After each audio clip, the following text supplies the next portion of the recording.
Good morning sa inyong lahat, mga kababayan. Magandang umaga sa inyong lahat. Matindi na naman ang ating mga gagawing birada dito at mga reaksyon. Dito po sa pagkakataong ito ay malupit ang binitawan ni Sara Duterte na ang budget ng Pilipinas ay hawak lang ng dalawang tao. Hawak lang siya ni Saldico at ni Martin Romualdez. Yan ang katotohanan. Yan po ang mga binitawan na salita ni Sara Duterte. Mga kababayan, dito po, sinabi na ipapatawag itong si Saldico. Ayan pong sabi, Saldico, dapat ipatawag versus anomalya sa flood control, projects at national budget. Grabe mga kababayan. Dito po, Mayor Isko, kasama rin sa iimbestigahan ng Senado. Hala ka, bakit kaya nasama si Mayor Isko? Yan po ang ating pag-uusapan mga kababayan. Ngayon po, pakinggan po natin itong DZAR ng SMNI kung ano po yung issue dito. Bakit si Yorme ay kasama sa investigasyon dito sa maanomalyang flood control na ninakaw ng mga buhayang ito. Mga kababayan, eto po, bago tayo magbigay ng mga sari-saring reaksyon, ay pakinggan muna natin itong bidyong ito. Pabor si Navotas Representative Toby Chanco na ipatawag sa pagdinig ang dating House Appropriations Chair na si Congressman Zaldico kaugnay po ng National Budget at Flood Control Projects. Handa rin si Mayor Isko Dumagoso na ibahagi sa Senado ang impormasyon tungkol sa mga palpak na proyekto sa Maynila. Narito balita ni Margot Gonzalez. Gumulong na ang pagdinig ng Senado kaugnay ng mga anomalya sa flood control projects ng Marcos administration. May ilang kontratista na pinatawag at pinasupina dahil sa hindi pagdalo sa Senate investigation. Ang DPWH una nang kinumpirma na may mga ghost projects sa bahagi ng Bulacan. Naniniwala naman si Navotas Representative Toby Chanco na dapat ding ipatawag sa Senado si Congressman Saldico upang magbigay linaw sa mga anomalya o issue sa 2025 national budget at mga pondong inilaan sa flood control projects. Anya sa small committee ng Kamara para sa pagtanggap ng amendments sa 2025 national budget ay 4 lang ang miyembro nito kung saan ang chairman ay si Saldico at si Stella Kimbo naman ang senior vice chairman. Sino pang makakasagot? Wala na records eh. Pag hindi pa niya nasagot yan, nako, anong nangyari dyan? Paano napalitan yan nung imposible naman? Tsaka sabi nga ni Vice President Sara Duterte noon, there are only 2 people who runs the budget, Saldico and the Speaker. So ngayon po, do you support the idea po na ang dapat na number 1 na ma-invite sa mga Senate hearing regarding po sa mga flood control projects ay si mismong Congressman po? Yes. Agreed. And dapat po itong sa Saldico ay umattend talaga sa magandang pagdinig. Kung wala po siyang tinatag. Pero sa tanong kung nasan ngayon si Saldico, And where is Saldico right now? He got re-elected, di ba? Yeah. He's a congressman. Did you see him already at the House up to now? No. ani ni Chanco, handa siyang lumahok sa investigasyon ng Senado kung iimbitahan siya ng Senate Blue Ribbon Committee. Dahil sa mga anomalya naman sa flood control projects, may mga panukala sa Kamara na mas mabuting ilipat na lang sa ibang proyekto ang 250 billion pesos na pondo para sa flood control tulad ng pagpapatayo ng paaralan. Pero may reserbasyon si Chanco sa naturang mungkahi. Because the problem is the corruption, not the project. Oh. So, kaya nga binaligtad ko, kung sakaling natuklasan natin, of course, this is hypothetical, na ang school building ang may corruption. Ibig bang sabihin, wag na tayo magpatayo ng school building. Di ba? So, it's not the project that is the problem. The problem is the corruption.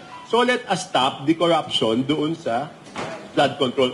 Hindi na sa flood control projects, let us stop the corruption. But first of all, let us be transparent with the budget process. Samantala si Manila City Mayor Isko Moreno Dumagoso, handa rin daw dumalo sa pagdinig ng Senado kung mayroong imbitasyon. Meron din daw siyang pwedeng maibahagi patungkol sa mga palpak na proyekto sa Manila. Katulad Sunog Apog, halos 700 million na ginastos yun, di pa tumatakbo. At kahapon, mukhang nagsabi na ng totoo si Secretary Bonoan. Mukhang sinabi niya na yung totoo na mahilig makialam ng mga congressman sa flood control. So yung District 2 of Manila, kaya hindi matapos-tapos siya, malamang sa hindi pinakikialaman talaga ng congressman. Every mo 700 million, hindi naman gumagana. Dapat maimbestigahan, malaman. It's not about pointing fingers and blaming. O mga kababayan, nakita nyo si Yorme kasama po sa Senate investigation dito po sa maanomalya na pagnanakaw sa flood control project. Si Joel Chua din, i-recommend mo, Mayor Isko, na isa rin sa mag-isa sa mga barangay hall na ang mamahal na nagtayo pa sa bangketa na ginigiba mo ngayon. So ngayon mga kababayan, matindi po itong backlash na ito.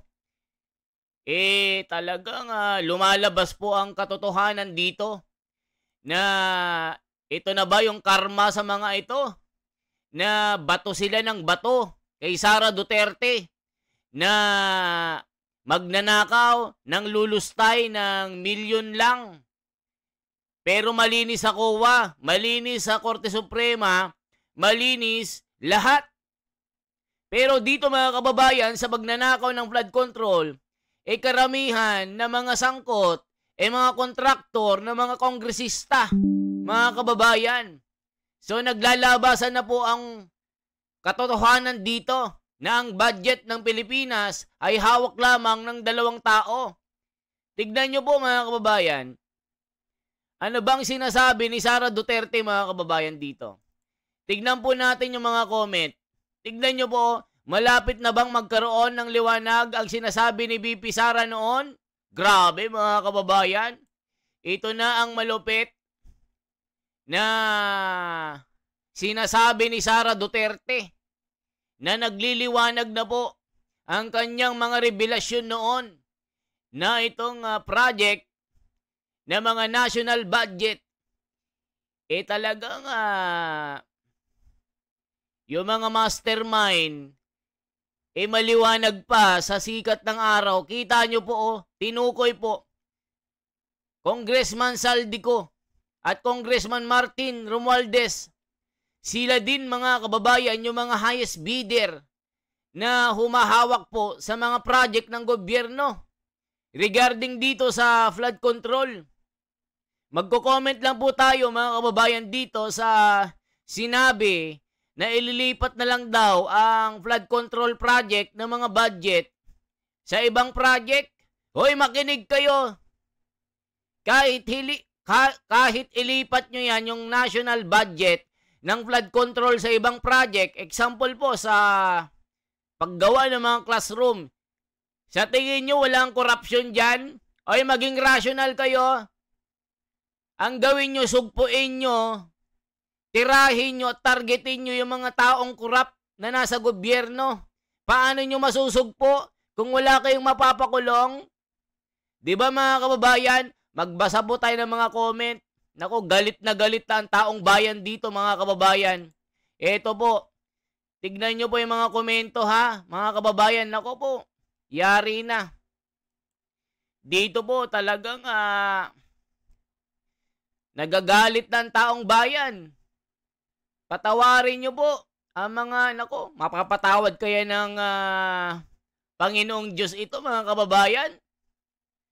Ang pagnanakaw na ito. Grabe, nakakagalit. Pagnanakaw ng national budget, tapos gusto nyong ipa-impeach si Sara Duterte para ano? Para masolo nyo ang gobyerno. Wala kayong kalaban. O ngayon, nasuplak kayo ngayon ng katotohanan. O tignan nyo po mga kababayan. Tignan nyo po ito. O ipakita po natin yung mga comment. Ito ang sabi kung hindi pa na binulgar ni Sara Duterte, hindi malalaman ito. Kita nyo po mga kababayan? Ano masasabi nyo dito sa usaping ito? Ito ang sabi ng mga comment. Talagang maraming anomalya pala dito mga kababayan. Ito po tignan nyo mga comment.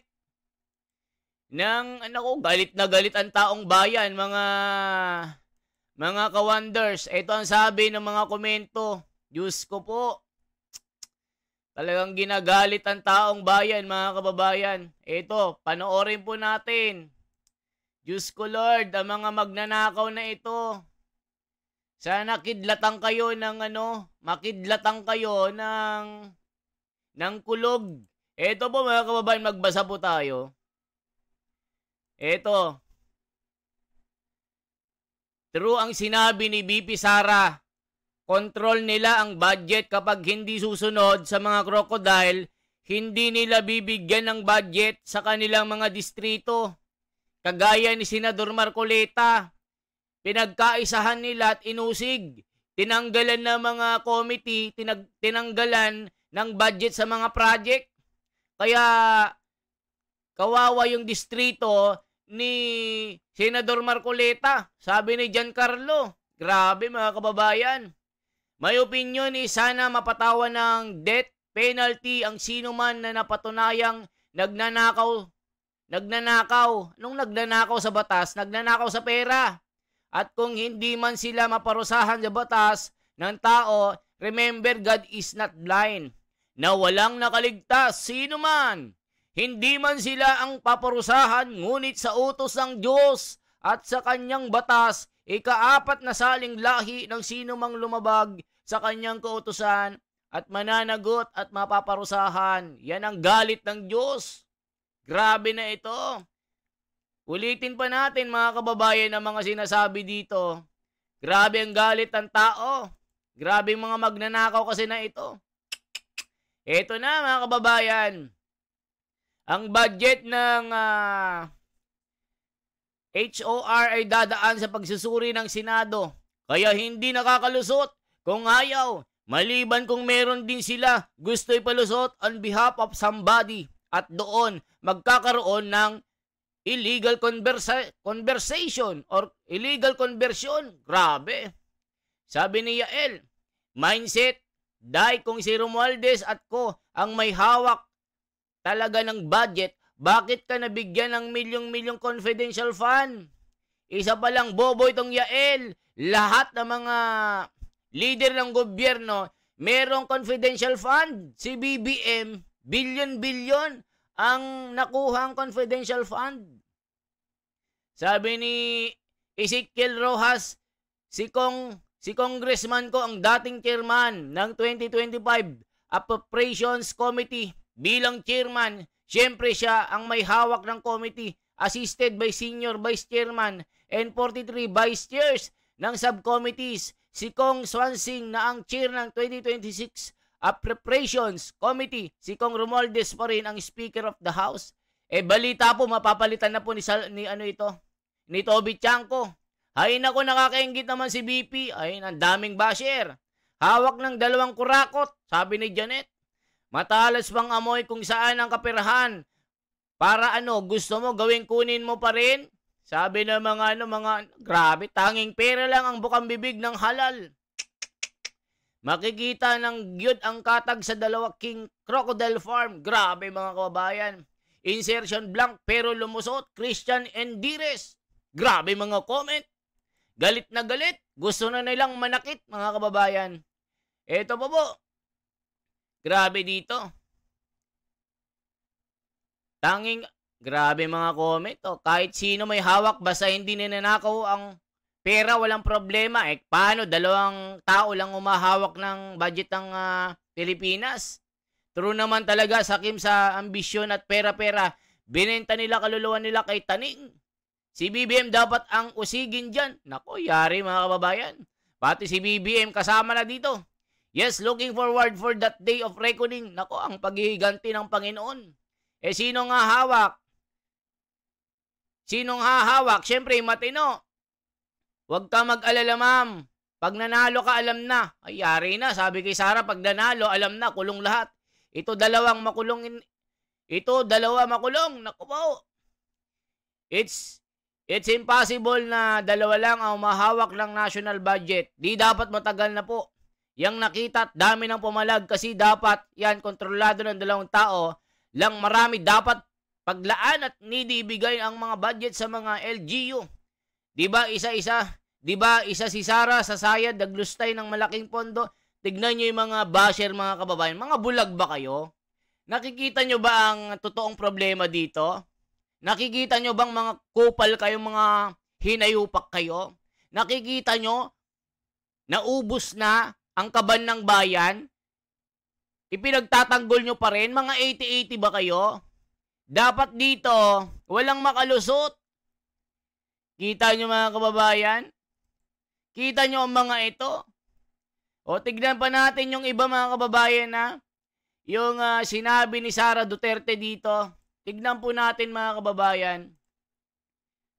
Tignan po natin. Talagang malulula kayo dito sa sinabi ni Sara Duterte.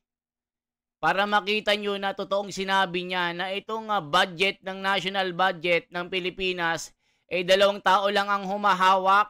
Naku po, nakakahiya ang mga ito. Mga kababayan, nakakahiya. Nakakahiya kayo. Talagang ninakaw nyo ang pera. Ito po, pakinggan po natin ito. Talagang ang pagnanakaw, talagang kinain nila ang pera ng taong bayan. Nakakalula, napakasakit mga kababayan, nakakaiyak. Nakikita nila ang taong bayan, naghihirap, naanod, may namatayan. O eto po mga kababayan, tignan nyo po si Sara Duterte. Itong binulgar niya dito. Eto po, para po makita nyo at hindi po tayo gumagawa ng kwento dito. Ito po si Sara Duterte mga kababayan. Pakinggan po natin. Ako, bratinela o spoiled brat. Ang budget ng Pilipinas ay hawak lang ng 2 tao. Ang budget ng Pilipinas ay hawak lang ng 2 tao. Hawak lang siya ni Congressman Zaldico at ni Congressman Martin Romualdez. Yan ang katotohanan. Halimbawa ko dito, medyo mahaba ito, kaya pagpasensyahan mo. Ang halimbawa ko dito, sa DepEd muna tayo. Sa Department of Education, noong taong 2023, merong 5 billion na inapprove para sa classroom construction. Nagulat ako kasi merong mga lumapit na miyembro ng House na humihingi. Hinihingi nila yung 5 billion, parte ng 5 billion na budget. Wala kasi akong experience sa ganyan. At saka ang pagkakaintindi ko, pag inapprove na yan ng Office of the President, ibibigay na yan, pagdediretso na yun sa approval at trabaho ng Department of Education sa construction ng mga classroom. Nagulat ako, may humingi. Magkano ba ang amin dyan? Magkano ba ang amin dyan? So sinabi ko, hindi pwede ito. Kasi ang mangyayari nito, hindi magagawa ng Department of Education ang trabaho namin na mag-construct ng classroom ayon sa classroom backlog at sa prioritization base sa backlog at sa classroom construction. So sinabihan ko yung isang congressman, sabihan ninyo si Martin Romualdez na hindi pwede chap-chapin ang classroom construction na 5 billion. Kaya kung makikita ninyo sa budget proposal na approved ng Office of the President, 5 billion yon. Pero nung lumabas yung GAA o yung budget approved noong 2023, naging 15 billion siya.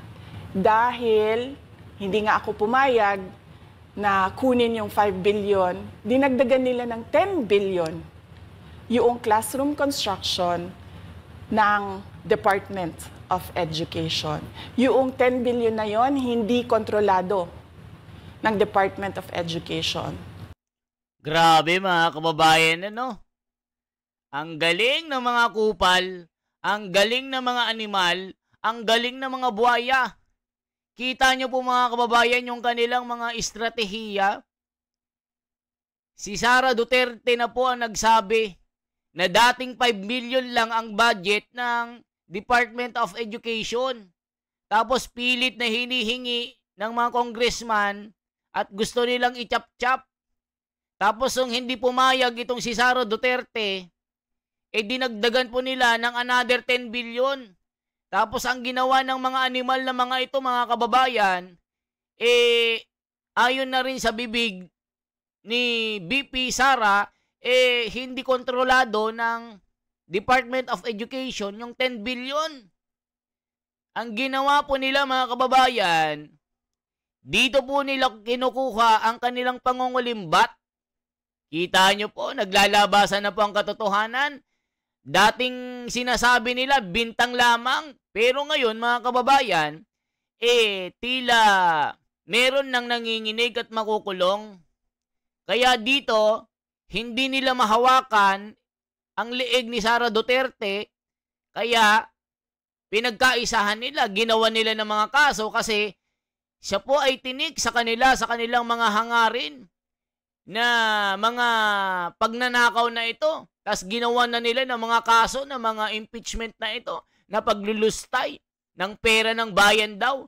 Ngayon, malinis ang kanyang pangalan sa COA, malinis sa Korte Suprema, sinabihan na sa labag sa konstitusyon ito, hindi sila sumunod sa proper due process of law, na nilabag nila ang karapatan ni Sara Duterte na magpaliwanag at talagang ito hindi kinakatigan ng batas. Mga kababayan, kaya na basura ito. Kaya ngayon, naglalabasan na po ang mga ginagawa nila. So ngayon, mga kababayan, anong masasabi nyo? Ano pong masasabi nyo, mga kababayan? Na si Toby Chanco, papatawag na ngayon sa Senado, pati si Yorme Isko Moreno, kasama na rin. Ito na rin ang sinasabi ni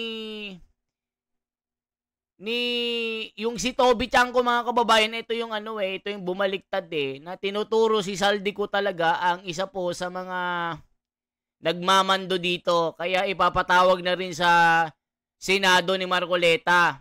So ang bali-balita, si Saldico nagtatago na po at nasa Amerika, na tila tumatakas na po dito sa iskandalong ito. O mga kababayan, dapat, sabi ng mga netizen, pati rin si Martin Romualdez ang gisain sa Senado. Yari na, mga kababayan. Ito na sinasabi. Ito na ang karma nila. Naturo ng turo kay Sara Duterte na magnanakaw. Ngayon, parang bola na bumalandra sa mga pagmumukha nila. Anong masasabi ng mga 80-80 na naninira kay Sara Duterte? Pati Korte Suprema, gusto nilang hawakan sa leeg. Gusto nilang payukuin. Ngayon, eto na ang karma nyo. Kayong mga magnanakaw kayo. Kayong mga buhaya kayo. Mga kababayan, nakakaiyak. Ang daming nalubog ang bahay. Dito sa flood control, puro kangkong ang makita. Walang bakal, maninipis, manipis pa sa walis tingting, mga kababayan ko. Anong masasabi nyo? Kayo na po ang humusga dito. Bibigyan ko kayo ng pagkakataon para mag-react, makisali sa diskursong ito. Kasama po tayo, nasusuportahan si Senador Marcoleta. Alam nyo, sa totoo lang, mga kababayan, hindi mabubulgar ito. Itong mga kababuyan na mga korap sa gobyerno, lalong-lalo na dito sa flood control. Hindi mabubunyag kung wala si Senador Marcoleta, kung hindi siya naging chairman ng Blue Ribbon Committee, na ito yung humahawak po at nag-iimbestiga ng mga anomalya sa gobyerno. Kaya salamat, Senador Marcoleta. Hindi po nasayang ang aming boto. Ikaw ang tanging pag-asa ng bayang Pilipinas. Dahil sa iyo nakasalalay yung mga korap sa gobyernong ito makukulong.